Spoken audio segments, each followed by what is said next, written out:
वाजवते असे सुंदर अशी लावणी केली. अरे आमचे मित्र किरण कोरे लावणी सम्राट किरण कोरेसाठी जरा जोरदार टाळ्या झाल्या पाहिजे. गणपती बाप्पा मंगलमूर्ती इव्हेंट आवडतो की नाही. त्यांनी आयोजन केले त्या आयोजकांसाठी तिघींसाठी जरा जोरदार टाळ्या झाल्या पाहिजे. खास करून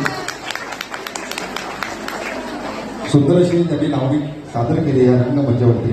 असं आमचे लावणी सम्राट आमचे मित्र अर्थात किरण कोरेंसाठी जरा जोरदार टाळ्या झाल्या पाहिजे. त्यांना बोलायचं वाटतं किरणकडे अक्षरशः पाहिल्यानंतर की एखाद्या नावाने वतीला इथं उभे असेल तर मी नक्कीच म्हणाला असतो हे चमचम करते आईवर चमचम करती चली गई. तुम्ही सर्वांनी खाली बसायचे. हे चमचम करती आई और चमचम करती चली गई किरण.